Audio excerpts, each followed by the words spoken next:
Okay, the process I'm going to show you today is called air layering, or in some places it's called marcotting. And what it does is it produces a tree that's identical to the mother tree. So if you have an heirloom variety or some kind of tree that is in your grandfather's backyard and you really love that tree, you can in effect copy it and take it and put it in your backyard. It's not a new method. It's been done for thousands of years. And it works by turning a branch like this into a new tree. And it will work on nearly all woody plants, so even if it's a shrub, anything that has a woody stem, air layering will work on. Spring is the best time to start in most parts of the mainland. You want to do it during the growing season. Okay, we begin by selecting a branch, and this is a nice branch here, and clearing it. So we're going to take these side branches off so that we can easily slide our plastic sleeve on later. Usually cut a little bit of the tip off and some of these extra leaves. And once that's in place, we grab our plastic sleeve and I put that on my arm like this, and then take that arm and grab and kind of crush these leaves so that I can slide the sleeve over.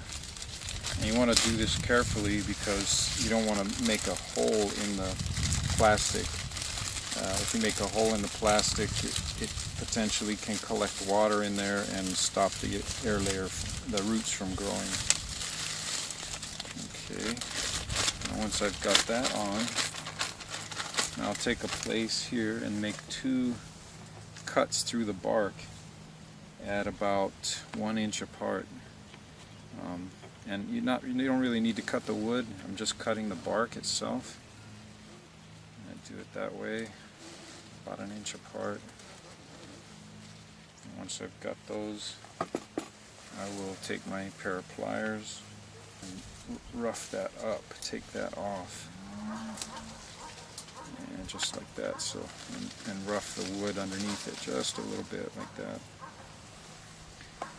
Next, I take one of my rubber bands. All this stuff is in your kit, so so it's there, all laid out, ready for you to use. And I take it this way, and actually do it this way.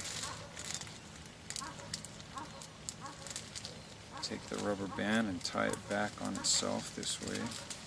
And go around a number of times, and I'm about 1 inch ahead of that cut there.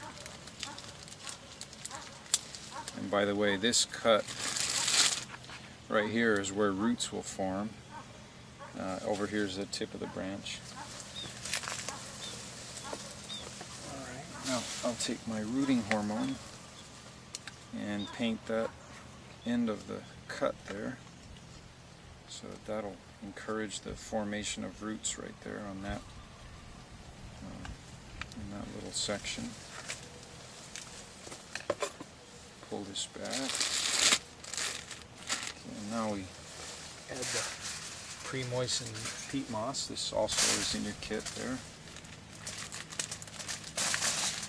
And we're going to drop some. That's no big deal. Should have plenty.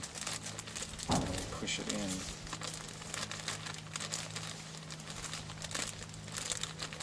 Kind of pack it down to the base of the air layer as best I can, and then pull this, kind of squeeze some of the air out of it. You don't have to be real tight. Squeeze some of the air and tie again with the rubber band.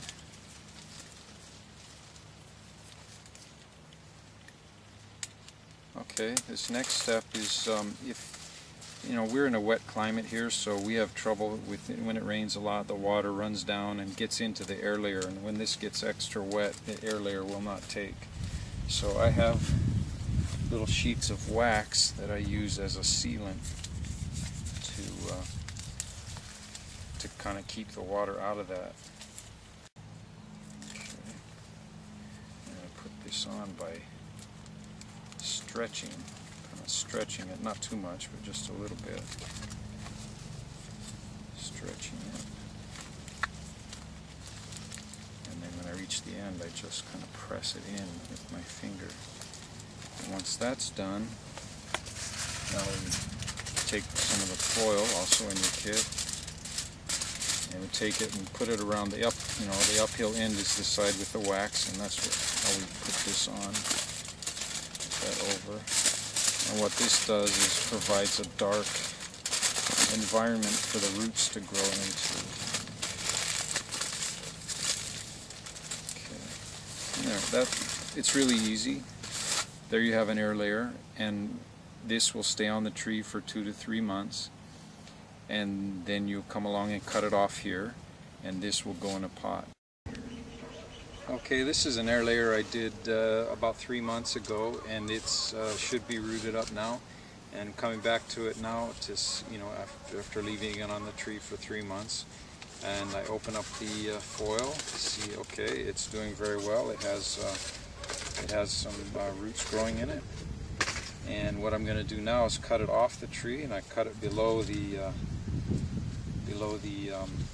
root zone there, and take that off. And now this, I will take it down to my place, my potting area, and I'll put this in a pot and place it in the shade in my nursery until such time as it's rooted into the pot, and that's usually another 6 months. Okay, this is the air layer that I've cut from the tree, and you can see the remains of the wax here, which should be fairly easy to peel off. And what we're going to do now is just remove this plastic sleeve so that when we pot it up, the roots can touch the soil directly. I usually use my clipper to do this, and I do it gently because I don't want to harm what will be the trunk of the tree. So I just remove that, and also on the bottom, get the sleeve free, and somewhat carefully pull this sleeve off from around the roots, and there you have, that's what's going to be put in the pot, and the roots will grow out from this. Okay, this is our new tree here, and because the root ball is very small, we want to remove some leaves from the top here so that it won't dry out too quick. And more or less like that. Okay, and now I've got a mix here that's when we put a plant in a container, drainage is a really key issue for that, and so consequently we have the holes in the bottom of the container, and we also have a lot of perlite in our mix here. If you're going to err, I say err on the side of more drainage, because a lot of plants die just because there's too much water and the water can't get away. So I'm going to put this in this pot, and so I put a little bit in, and I'm going to center it in the pot and just add the soil around it and fill it up and kind of jiggle it around, get it kind of straight because that's the way it's going to be, and then tap it down a little bit. Now that I've got it potted up, I'm going to put it someplace where it's partial shade, so that and someplace where I can keep an eye on it. If I were to see some of the leaves turning brown or something like that, I would cut those leaves off. Usually that means that it's not there's too many leaves compared to the root mass. In about 6 months, it will be field plantable, and there you have your brand new tree, genetically identical to the mother tree, and that is it.